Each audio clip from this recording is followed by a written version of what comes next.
Bienvenidas, bienvenidos todas y todos. Hoy en su cuarta edición del programa La Patria es una mujer. Y estamos en Coro, ciudad patrimonial. Pero además estamos en unos espacios hoy hermosísimos, pero que antes fueron unos espacios de dolor, de muerte, de llanto, de destrucción. Estos espacios que hoy vemos aquí fueron hace apenas unos años, antes de la revolución, una cárcel.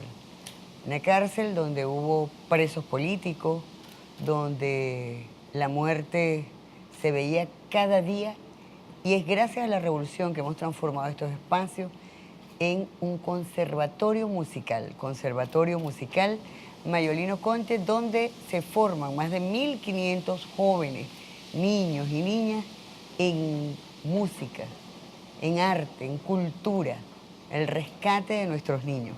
Cambiar la muerte, el dolor, la destrucción por la paz, la vida y el amor. ¡Qué contrastes!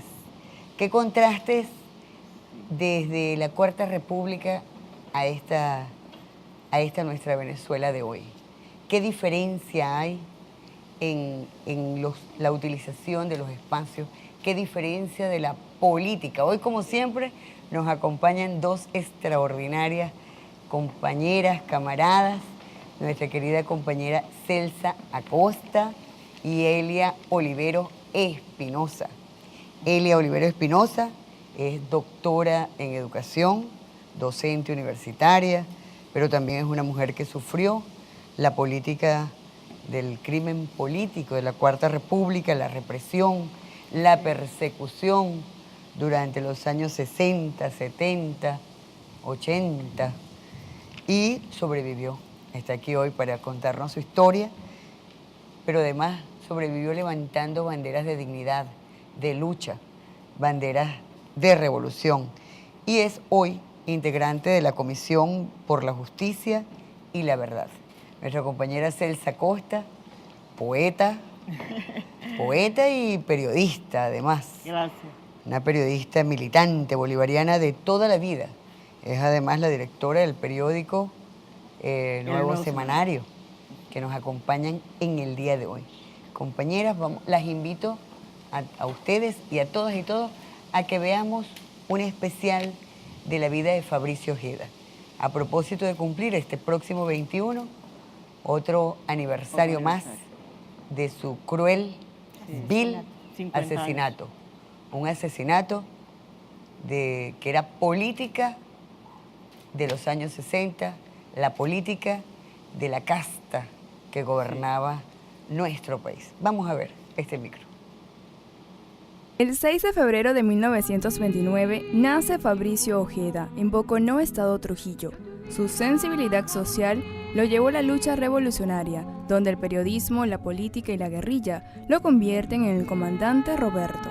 En 1958 preside la Junta Patriótica y termina con la dictadura militar de Marcos Pérez Jiménez. En las postrimerías de la dictadura de Pérez Jiménez y ante la convocatoria de un plebiscito, por iniciativa del Partido Comunista de Venezuela, se crea la Junta Patriótica, integrada por los partidos Acción Democrática, COPEI, URD y el Partido Comunista. El régimen del general Pérez Jiménez se desmoronaba. El prestigio de la Junta Patriótica, presidida por Fabricio Ojeda y el Frente Universitario, era notorio. Presidente de la Junta Patriótica de Venezuela, que ha venido luchando contra el gobierno del general Pérez Jiménez, ya depuesto por la acción mancomunada del pueblo y del ejército venezolano, hago un llamado a todos para que observen la mayor tranquilidad. La madrugada del jueves 23 de enero de 1958, el dictador Marcos Pérez Jiménez huye del país y una junta de gobierno presidida por el contraalmirante Wolfgang Larrazábal asume el poder. En diciembre del año 1958 se realizan las elecciones, resultando electo presidente de la República Rómulo Betancourt. La nueva situación conlleva al incremento de la lucha de los derechos democráticos y las reivindicaciones populares. Fabricio Ojeda, quien había resultado electo diputado en las planchas de URD por el Distrito Federal, con el mayor número de votos del que se tenga conocimiento, no es ajeno a esta situación. El choque de intereses acelera las contradicciones y pondrá al desnudo la esencia represiva y antipopular del gobierno adeco de Rómulo Betancourt. El Congreso demuestra su impotencia y Fabricio Ojeda, dispuesto a ir hasta las últimas consecuencias en su compromiso con el pueblo, abandona la Cámara de Diputados en carta memorable fechada el 30 de junio de 1960. El 15 de septiembre de 1963 se fuga espectacularmente de la cárcel de Trujillo, internándose en las montañas de Boconó. En las elecciones de 1963 resulta electo el candidato adeco Raúl Leoni. Durante su gobierno se dio comienzo a una de las prácticas represivas más inhumanas y aberrantes de todos los tiempos. Fabricio Ojeda decide bajar a la ciudad para defender el camino justo y correcto de la lucha armada con su motor fundamental en el escenario rural, como medio para lograr la liberación de la patria, hasta que finalmente es capturado por una comisión del Servicio de Inteligencia de las Fuerzas Armadas, CIFAR, en la urbanización Tanaguarena, en el litoral central, el 17 de junio de 1966. 4 días después, fue asesinado en el Servicio de Inteligencia de las Fuerzas Armadas. Noche de vapores y desprendimientos. Ninguna flor es el porvenir, ningún sol de cualquier hora del día, colina que tú eres. Arrancaremos al aire el aire que te quitaron. Fabricio Ojeda, patriota leal a su ideario revolucionario, demostró con su ejemplo que para la lucha el escenario es importante, pero más aún la claridad de los objetivos de bienestar social y libertad del pueblo.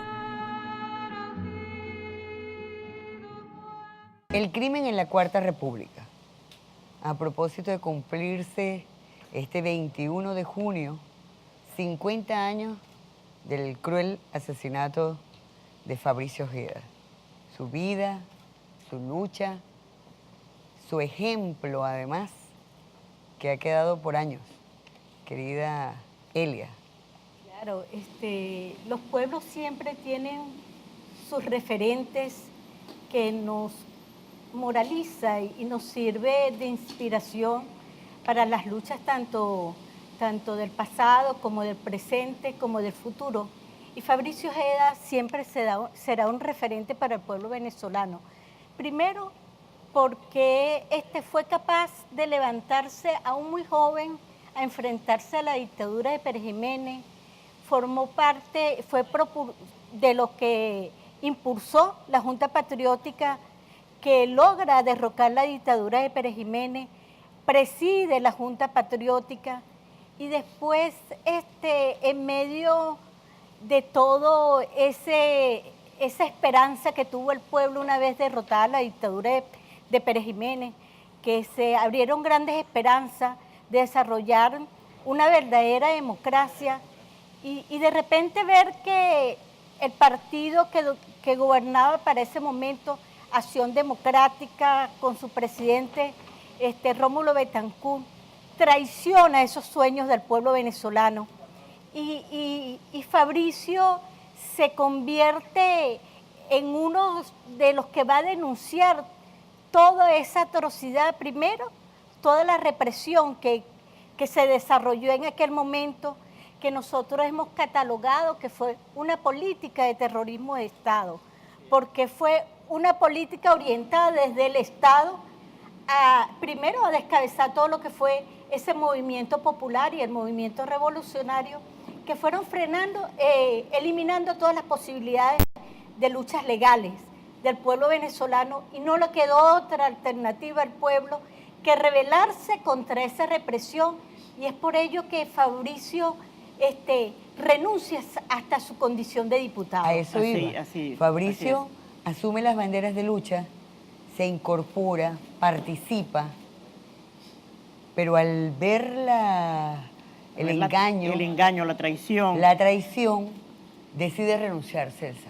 Así es. Renuncia públicamente. En Renuncia el año 62, públicamente, en el año 30 de 62. junio se cumplen 30 de junio. 54 años de la renuncia pública, la carta Sí. que hizo Fabricio Ojeda, y renuncia a la diputación. Renuncia a la diputación con aquella frase que la acuñamos todos los revolucionarios, que tenemos a Fabricio, como decía la compañera, como un referente de nuestras luchas por nuestra autodeterminación, por la autodeterminación de los pueblos, que es luchar hasta vencer.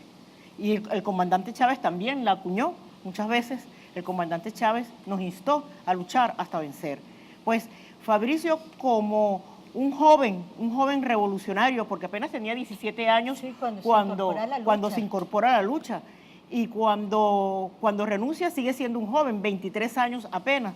Por lo tanto, es un símbolo muy importante para nuestra juventud aguerrida, combatiente, que defiende en estos momentos nuestro proceso revolucionario y que defenderá siempre las banderas que Fabricio enarboló, que eran las banderas de la justicia, de la paz. Él lo dice en la carta: luchamos porque nuestros trabajadores, nuestros obreros tuvieran el trabajo digno, nuestras familias tuvieran trabajo digno, porque las riquezas fueran distribuidas equitativamente, ¿verdad?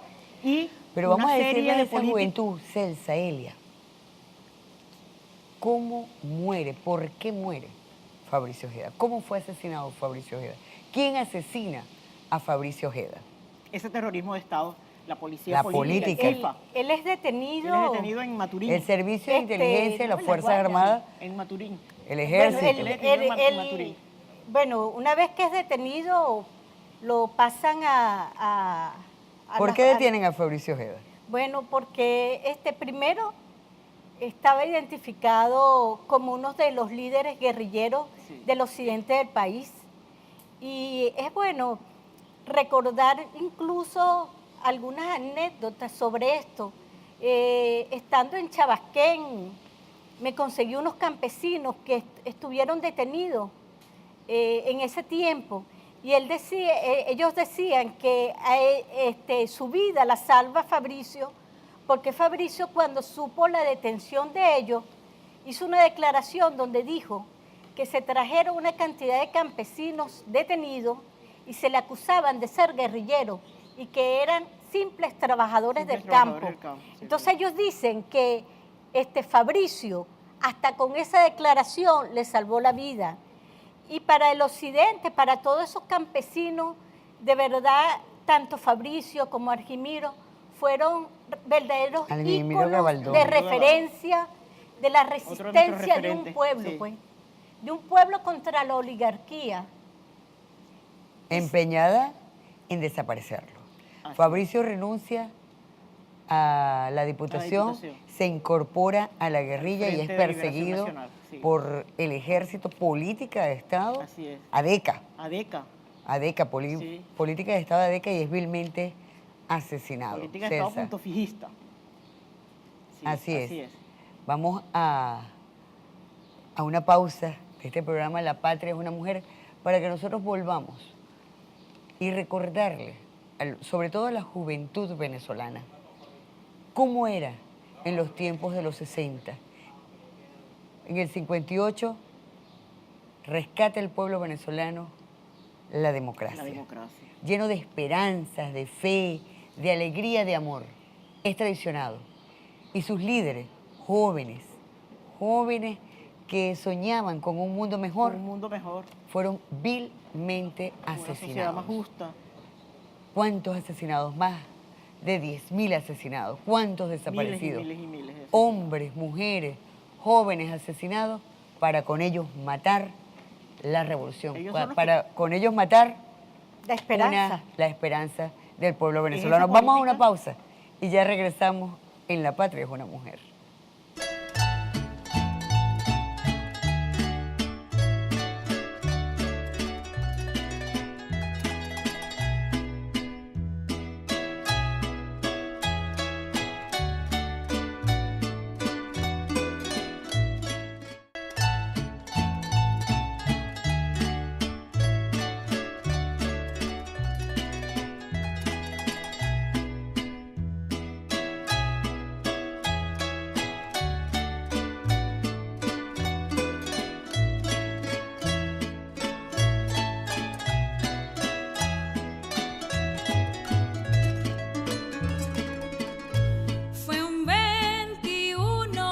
21 de junio del 66. El crimen político en la Cuarta República. A propósito de cumplirse 50 años del asesinato de Fabricio Ojeda, tenemos por el hilo telefónico en nuestro programa La Patria es una Mujer al nieto de Fabricio Ojeda, Juan Carlos Garrido Ojeda. Hola Juan Carlos, bienvenido al programa La Patria es una Mujer. Quisiera preguntarte, ¿qué significa para ti ser el nieto de Fabricio Ojeda? Bueno, eso no lo decide uno en la vida, eso es por circunstancia, una circunstancia de tener la sangre de un hombre que marcó parte de la historia de este país. Y bueno, para mí es una gran responsabilidad, y lo más importante del nieto no es solamente ser el nieto, sino tratar de mantener los ideales revolucionarios por los cuales él dio la vida por este pueblo venezolano. Así es una gran responsabilidad sin ninguna duda. Pero tú que viviste la Cuarta República, viviste todos estos años, ¿qué significa para ti haber vivido esos años? ¿Cómo lo vivieron? La llegada de Hugo Chávez, la llegada de la revolución para la familia de Fabricio Ojeda. Bueno, yo tengo, en el momento que mi abuelo muere, por supuesto yo no había nacido todavía. Lo que conocemos de la historia de mi abuelo fue inculcado por la pareja de mi abuelo, que es para mí mi abuela, que fue la persona que capturaron en el mismo día de la captura de él, antes de su asesinato, Ana Yancy Jiménez.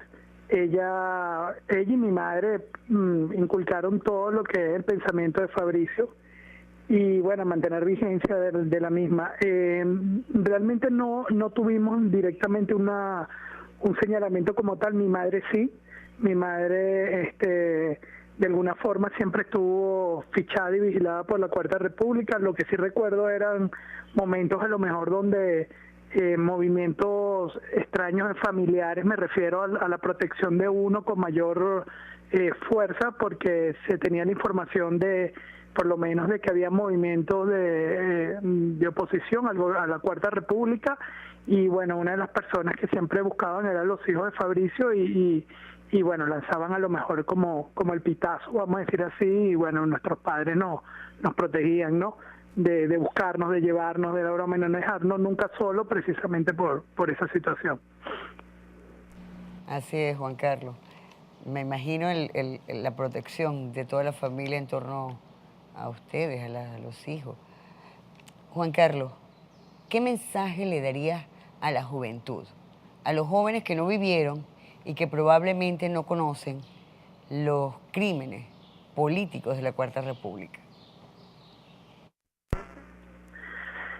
Sí, bueno, primero, Fabricio, hay que recordarles que trataron de asesinarlo de dos maneras, ¿no? No solo físicamente, sino también políticamente. Su memoria la trataron de borrar, y efectivamente lo hicieron, pues a nivel de todo lo que fue la formación o la educación de lo que fue la Cuarta República, esas personas no podían aparecer.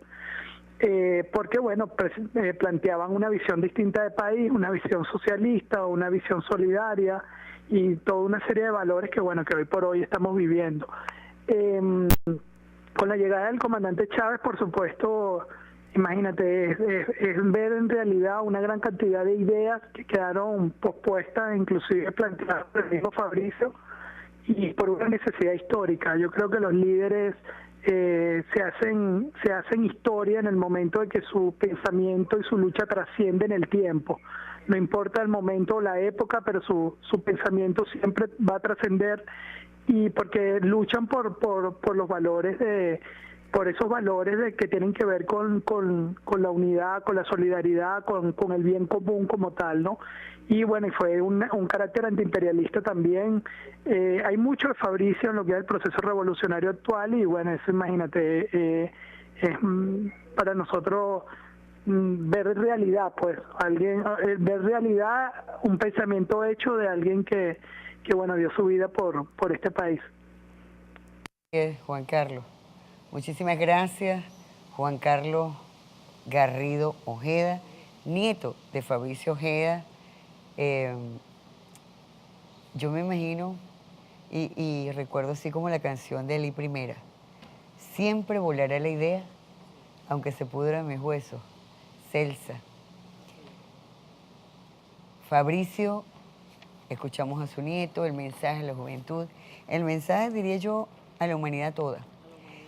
De todos los miles de hombres y mujeres que murieron en la época de la Cuarta República, asesinados para troncar la lucha. Por la libertad de nuestros pueblos. Fíjate, hay dos grandes valores en Fabricio Ojeda y en todos nuestros líderes de toda esa juventud combatiente, que es la ética y las ideas por una sociedad más justa, por un mundo mejor. Esa ética de Fabricio de servirle al pueblo, ese pueblo que lo eligió, ¿verdad? En lo que pensábamos que iba a ser la construcción de nuestra democracia y que se ven traicionados, ¿verdad? Que se ven traicionados. La ética era seguir luchando por conquistar esos sueños, ¿verdad? Por combatir toda esa política represiva que instauró la oligarquía con la derecha lacaya en Venezuela. Otro elemento que tenemos que resaltar es la importancia de un proyecto político, porque Fabricio, en función de un proyecto político, de la transformación de la sociedad, de soñar con una sociedad socialista, fue capaz de abandonar todo, de abandonar incluso las comodidades que le daba su condición de ser diputado, la posibilidad de desarrollar una familia junto con sus hijos. Tuvo que abandonar a su mujer, a sus hijos, él lo dice en la carta, para entregarse a una lucha que no fue una lucha armada, porque no hubo posibilidad de desarrollarla en otra forma. Y por otro lado, él llama a ese pueblo a desarrollar la lucha en todas las instancias, en las instancias posibles. Él llama a la necesidad de combinar diferentes formas de lucha. Y entonces es un compromiso, lo que significa entregar la vida por un proyecto político común, por una transformación social, Elia, y que eso 60. Lo va a recoger Chávez. Claro. Así es. Pero hay fíjate, una continuidad histórica de esa lucha. Pero fíjate todos los años que pasan. La dialéctica histórica. Llega el 58, la esperanza, renace la esperanza. Sí. La esperanza en la mano, en ningún momento, como diría Eli. Llega el 60, la represión, la muerte, la persecución. Sí. Los 70, los 80, incluso los 90. Los 90. Incluso los 90. Elia, tu compañero de vida, bueno, en el 82, pierde la vida también en un cruel asesinato en Cantaura. Claro, porque yo digo que hay una continuidad histórica en las luchas del pueblo, las cosas no suceden de un día para otro. Y de alguna manera esa continuidad histórica la podemos reflejar en toda la lucha que se desarrolla en los 60, en los 70 y en los 80. Por lo menos en mi caso, mi padre estuvo participando en la década de los 60. Yo en ese tiempo era una niña, pero sufrí la represión por los allanamientos buscando a mi papá, porque en aquel tiempo enfrentarse a ese modelo de gobierno implicaba el asesinato, la tortura, la desaparición. Sí. Y entonces vivimos eso. En los 70 ya empiezo a militar junto con mi compañero Carlos Arzola. Sufrimos toda la represión, la persecución, y producto de esa persecución también él se incorpora a la guerrilla, al Frente Guerrillero Américo Silva, que funcionaba, que actuaba en el oriente del país, en los estados Sucre, en el oriente del país. Y es asesinado en la llamada masacre de Cantaura, donde fueron asesinados 23 guerrilleros, y de esos 23 guerrilleros... eran mujeres. Eran 6 mujeres. 6 mujeres, una maestra, claro, 2 campesinas, una socióloga. Sor Fania Afonso, una de las sociólogas. María Luisa Esteve, estudiante de la Universidad Simón Bolívar. Eumínides, que era docente. Emperatriz Guzmán, una de las primeras guerrilleras del oriente del país. Mujeres valientes, valerosas, que también entregaron su vida por un proyecto político, porque todos coincidíamos en la lucha por una sociedad socialista. Y es lo que nos integra con Chávez. Una sociedad socialista. ¿Cuántas décadas? ¿Cuánta lucha? ¿Cuánta muerte de venezolanos y venezolanas, campesinos, campesinas, docentes, juventud, gente joven que ofrendó su vida, que derramó su sangre en nuestro suelo patrio por un mundo mejor? En esa lucha seguimos hoy. En esa lucha siguen los venezolanos y las venezolanas. Pero vamos a una pausa y ya regresamos a su programa La Patria es una mujer.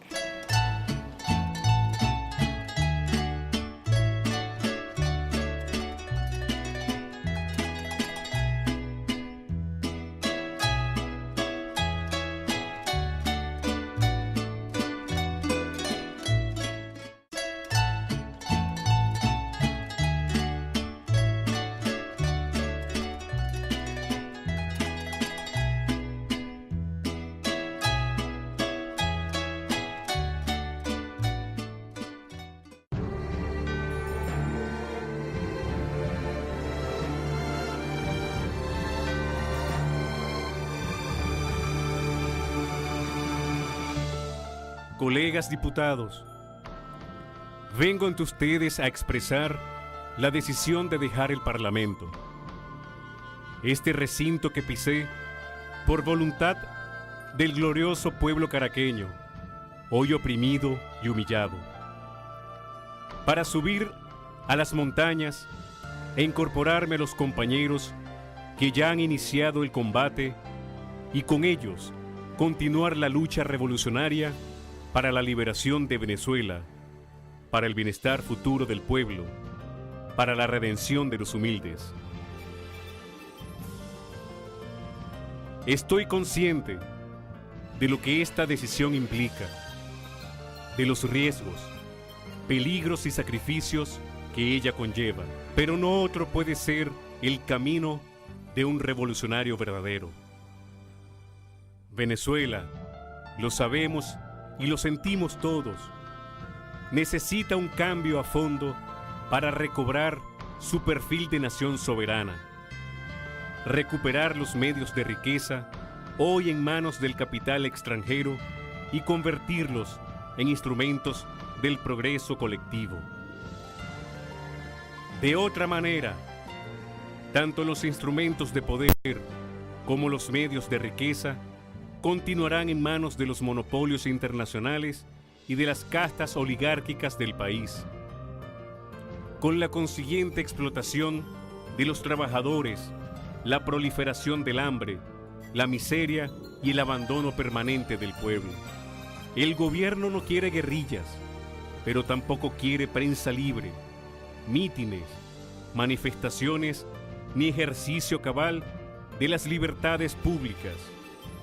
Por eso, sus bandas armadas realizan salvajes actos, como el efectuado el sábado en las oficinas y talleres del Clarín y La Tarde. La perspectiva electoral es bastante oscura.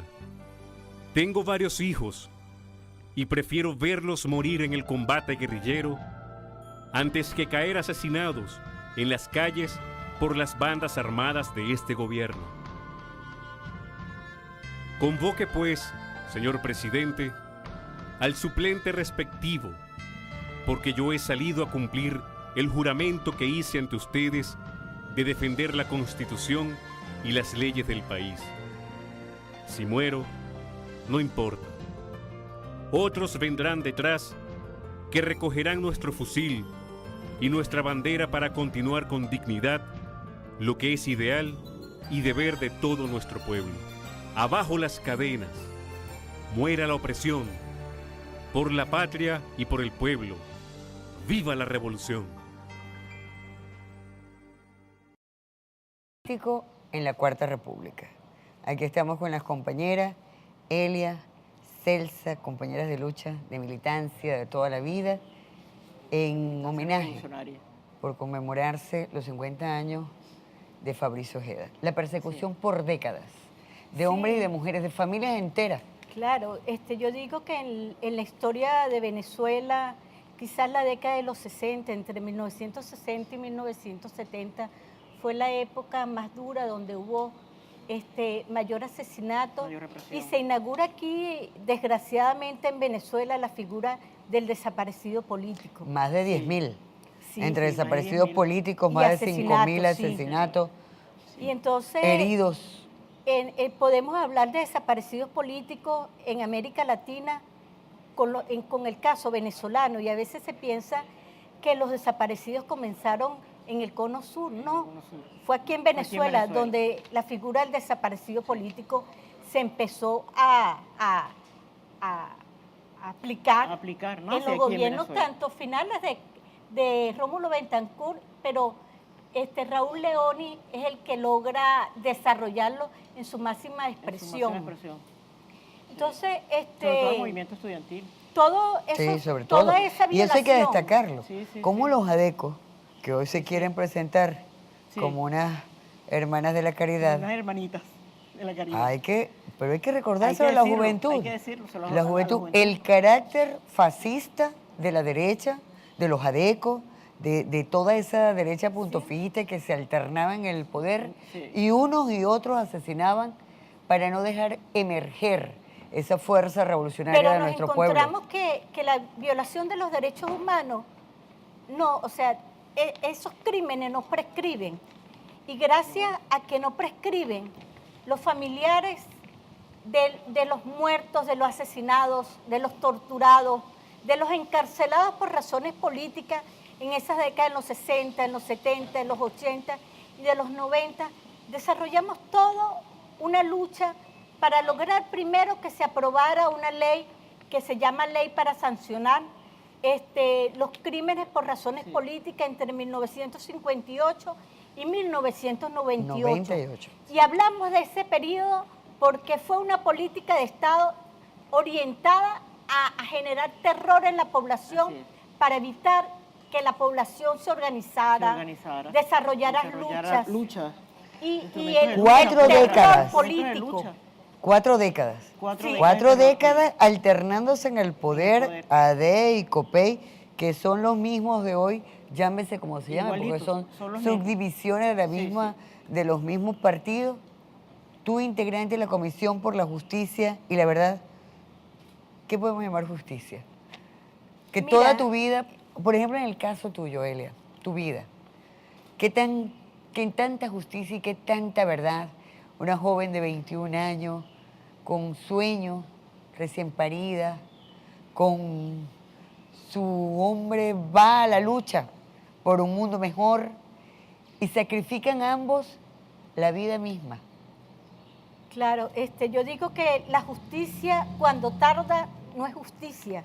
Y la justicia sería que pudiéramos ver, y yo no hablo de venganza, sino de justicia, que todos aquellos que se vieron inmersos en violación de los derechos humanos tengan consecuencias de sus actos, fueran procesados por los tribunales de nuestro país, que para eso existen las leyes. Sabemos que muchos de ellos andan por allí tranquilos. Así es. Y la justicia ha tardado. Pero también cuando nosotros vemos que ese sueño por la cual entregaron la vida nuestros seres queridos, entonces es una manera también de reivindicar esa lucha. Cuando yo tengo la posibilidad hoy en día de estar aquí contigo y hablarte de mi esposo sin el miedo, eso es justicia. ¿Te acompañó el miedo toda la vida, Elia? Me acompañó el miedo. Mira, mi hijo no supo qué le pasó a su padre, sino cuando ya tenía 12 años. porque hasta eso nos daba miedo hablar para protegerlo a él y para proteger a la familia. Solo cuando él tuvo 12 años yo pude explicarle cómo murió su padre. Y eso era parte de la política de terrorismo de Estado, de generar miedo en nuestra familia. Sí. Y qué bueno que en estos momentos Y ese nosotros miedo, podamos compartirlo. ¿y ese miedo aplacó tu lucha? No, de ninguna manera. No, es que ese miedo te invita, ese mismo miedo te invita a continuar la lucha por todo un pueblo, pues. Nosotros, por el proyecto político. Nosotros, como diría Josefa como Camejo, jóvenes, el estallido del Cayón no era más que alentar así es que para la lucha del fuego patrio, ¿verdad, Celsa? Y así, nosotros en la década de los 70 y los 80, el movimiento estudiantil fue muy perseguido. Un movimiento estudiantil que estaba en las aulas, pero también estaba en la calle, defendiendo los derechos que asistía a todo un pueblo, ¿verdad? Y que eran pisoteados por esa derecha que se alternaba. ¿Qué diferencia habrá hoy, Celsa, se me ocurre, entre los sueños y las luchas de los estudiantes que fuiste tú a los estudiantes de hoy? La diferencia que en estos momentos, ¿verdad? Tenemos una patria libre, una patria donde no hay perseguidos políticos. No hay perseguidos políticos, donde tenemos nuestros derechos garantizados, donde se respeta la vida, donde hay amor, ¿verdad? Donde hay una distribución de las riquezas, ¿verdad? Y yo diría más, ya la lucha, por ejemplo, por el cupo en la universidad, ya no es una lucha. No caerán nuevos estudiantes peleando pero aún un diría cupo en las yo, universidades. ponte tú, los retardos procesales, aún en la injusticia más injusta que podamos tener hoy, en este proceso revolucionario, no, pero para nada la injusticia de entonces, que era borrar, desaparecer, y además dejar la sensación cruenta de que no ves nunca más, porque entonces lo desaparecían. Sí. No tenías ni siquiera el consuelo de enterrar. Pero podemos hablar, por ejemplo, en el caso estudiantil de Noé Rodríguez, un dirigente estudiantil que fue detenido un 29 de junio de 1973 y su madre estuvo trabajando, estuvo peleando durante 40 años contra un Estado, por lo menos para que le entregaran sus huesos. Y 40 años después, en el año el 2010, le pudimos entregar la Comisión por la Justicia y la Verdad a la señora Zenaida Mata los huesos de Noé Rodríguez. De su Pero imaginémonos nosotros lo que significa para una madre durante 40 años tener esa ansiedad, esa incertidumbre, sin saber si su hijo vivía o había muerto, sin tener ni siquiera un espacio para llevarle para llorarlo. Unas flores, porque ni sus huesos lo tenían. Tú sabes que una vez en Chile fui al cementerio y conseguí una señora poniendo, la recuerdo muy bien porque era muy delgada, pelo largo, con clineja, su pelo canoso, y le pregunto, ¿a quién tiene usted aquí? Y la doña se voltea y me dice, a nadie, vengo a ponerle una flor con la esperanza de algún día lograr que, aunque sea un mechón de cabello, me entreguen de mi hija que desapareció cuando el golpe de Estado Allende. Y bueno, toda esa represión que hubo en Chile. En el Tigre había un CDI que llevaba el nombre de Noé Rodríguez y la señora Zenaida montó allí un altar y ella decía que ella se imaginaba que allí estaba el cuerpo de su hijo y le llevaba flores y le rezaba, porque hasta ese momento es la no le habían crueldad regresado de no tener ni consuelo.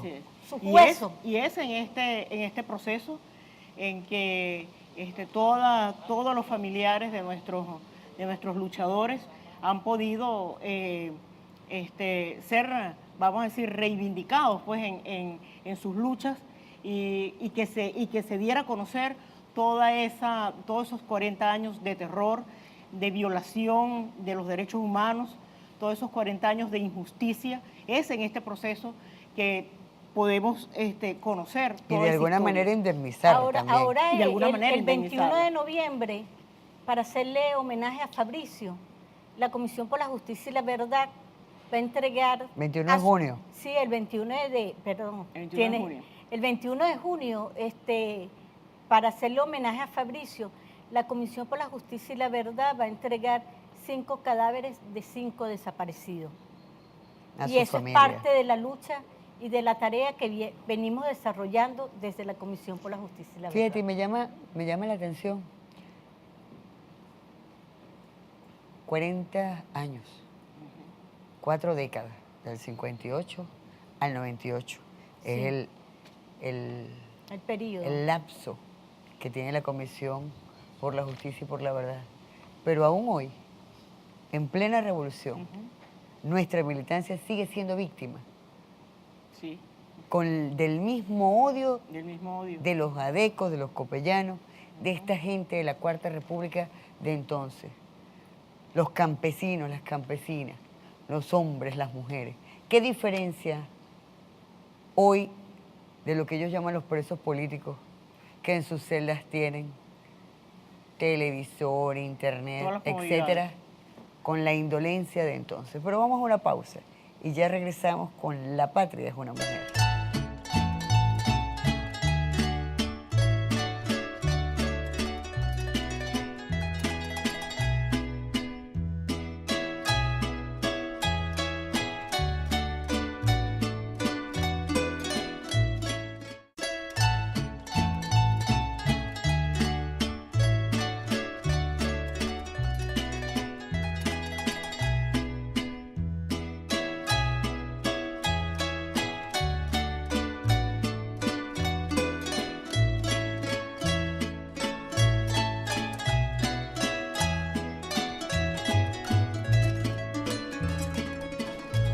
La carta al Congreso, que fue el 30 de junio de 1962, dice Fabricio, el momento ha llegado de abandonar las comodidades o conveniencias personales.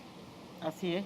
En esa carta, Fabricio Ojeda demuestra pues, lo que todos nuestros líderes, nuestros compañeros combatientes revolucionarios han renunciado siempre, como lo dice en la carta, a las comodidades, o para decirlo textualmente, a los goces suavísimos de la vida familiar. Por entregarse a la lucha definitiva. A la lucha definitiva, en cuerpo, alma, corazón y vida, a la lucha definitiva, a la lucha por la liberación de los pueblos. Como dice Neruda, nuestros líderes despiertan, o nuestros pueblos despiertan cada vez que nuestros líderes se levantan. Y el ejemplo de nuestros líderes levanta a nuestros pueblos cada día en la lucha por un mundo mejor, en la lucha contra una oligarquía que siempre estará acechando, pero que siempre se encontrará frente a pueblos, frente a Fabricio Ojeda, que resisten, ¿verdad?, que ponen en valor, como puso el comandante Chávez, ponen en valor la palabra de hombres libres, de hombres y mujeres libres, por mantener, por sostener la verdad, por sostener la justicia.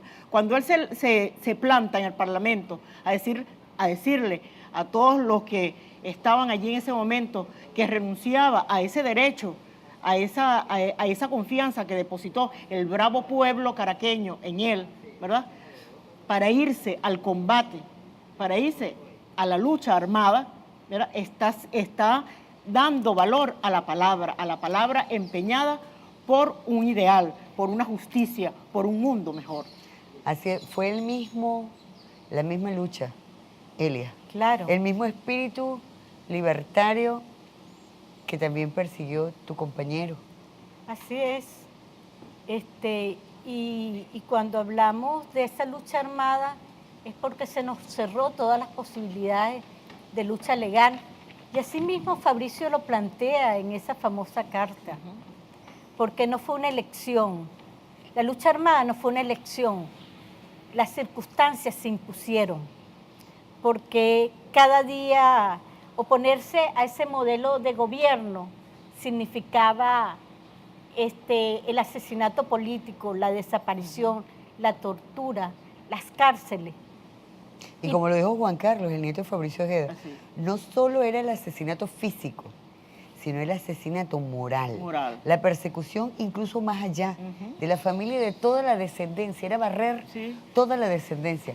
Ese peligro se cierne sobre nosotros hoy. Sí, así es. Que volviera esa derecha, que es la misma de entonces, Es la misma. barrería la descendencia íntegra de todos, de toda la militancia de revolucionaria, toda la militancia. de todos los hombres y las mujeres, como lo hicieron con Fabricio, como lo hicieron luego con Jorge Rodríguez, padre, como lo hicieron y con tantos, con Carlos, ¿sí? con Noel, con tantos campesinos, con Livia Guberner, estudiante, con Livia Guberner, con los que mataron aquí en esta sierra heroica, guerrera, libertaria, nuestra sierra falconiana. Es así. De occidente a oriente y de norte a sur han habido hombres y mujeres que durante todas estas décadas se han enfrentado a las injusticias de la política del crimen de los adecos y los copellanos en este país. Así es. Y esa lucha continúa hoy. Claro, con la única diferencia que hoy tenemos esperanza y que tenemos un pueblo moralizado. Que tiene referencia y tiene memoria histórica, y por eso que a pesar de las dificultades que estamos atravesando en estos momentos, el pueblo se mantiene una y resiste, pues, porque sabe que por lo menos con este proyecto hay una esperanza, y con el modelo de la Cuarta República lo que se nos ofreció el terror del fue pasado, el terrorismo de Estado, la represión, el hambre, la miseria, el desamparo, la invisibilidad de ese pueblo que hoy se siente reivindicado en la lucha que emprendió Chávez y que, bueno, la continuamos desarrollando todos los hijos y las hijas de Chávez. La invisibilización de los campesinos. Y que es referencia en todos nuestros pueblos latinoamericanos. Así es, que están los ojos puestos en Venezuela. Así es. Y en nuestra lucha la invisibilización del campesinado, de los pueblos originarios, de las mujeres, del pueblo llano. La satanización que se le hizo a Hugo Chávez, y aún ellos hoy. Y que se le hace actualmente a nuestro presidente Maduro.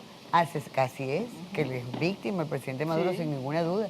Pero que ellos siguen promoviendo movimientos, guarimbas, que siguen impunemente colocando guayas para degollar venezolanos, y que existan venezolanos que crean en esa política. ¿Tú crees, Celsa?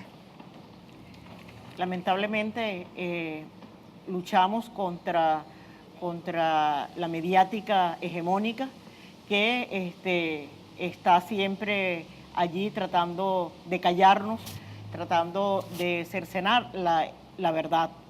¿Verdad? A nivel nacional e internacional. A nivel nacional e internacional, con una terror psicológico hacia nuestro pueblo, ¿verdad? Infundando mentiras, pues, poniendo en papel y en voces mentiras, manipulando la realidad. Un mensaje a esa juventud, así como lo hizo Juan Carlos. Celsa. El mensaje a todos, jóvenes, mujeres y hombres, es a continuar la lucha por defender lo que hemos conquistado y por construir el sueño de todos nuestros líderes, de todos nuestros combatientes, que es luchar por un mundo mejor, por un mundo más justo, por un mundo en donde nos reconozcamos todos, ¿verdad?, en nuestros derechos, en nuestra igualdad, en esa igualdad de oportunidades, por la que hemos luchado durante todos estos años y seguiremos luchando de frente, como decía el poeta Juan Gelman, de frente siempre contra la muerte que impera en la oligarquía. Elia, tú que has vivido en carne propia la crueldad de la Cuarta República, un mensaje. Nosotros tenemos un pueblo que tiene cantidades de referentes de hombres y mujeres que entregaron la vida por un proyecto socialista, y eso son las raíces que nos deben motivar y que nos deben de servir de inspiración para estas luchas que tenemos que librar en estos momentos para construir una sociedad mejor. Y nosotros tenemos que sentirnos orgullosos y orgullosas de nuestro pasado heroico, porque tenemos un pueblo que resistió a la conquista, resistió en la independencia, resistió en la década de los 60, en los 70, en los 80. Eso lo escribes tú aquí. Que se ha enfrentado. Eso lo escribes tú aquí en tu libro. Vamos a recomendar este libro de Elia Oliveros Espinosa, La lucha social y la lucha armada en Venezuela. Vamos a recomendar esta lectura de la compañera Elia, un documento que habla de toda esa lucha que por años ha tenido nuestro pueblo, pero además tenemos acá la vida y obra revolucionaria de Fabricio Ojeda. Esto es una compilación que además fue prologada por el entonces presidente de la Asamblea Nacional, diputado Fernando Soto Rojas, que trata sobre la trayectoria vital y política de Fabricio Ojeda. Vida y obra revolucionaria de Fabricio Ojeda. Tenemos también La Guerra del Pueblo, por Fabricio Ojeda, también una compilación. La gran vigilia del pueblo impone, pues, sacrificios de orden moral y disciplina centrada que lo alejen de esa alegría postiza donde se diluye la voluntad de crecer. Vamos a recomendar La Guerra del Pueblo, se llama esta.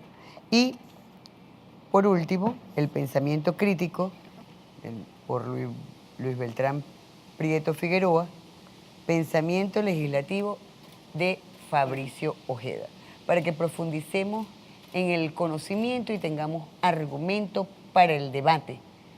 Pero además vamos a también a recomendar el documental. Yo te quería hablar sobre el libro.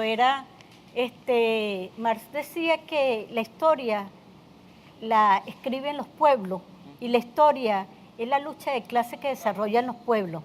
Entonces nuestro pueblo ha estado invisibilizado. Esa lucha de clases que está vigente, pues. Sí, cuando nosotros por lo menos vemos los libros y se habla nada más de las obras que supuestamente hicieron estos gobernantes, pero no se habla de esa resistencia, esa lucha que desarrolló el pueblo.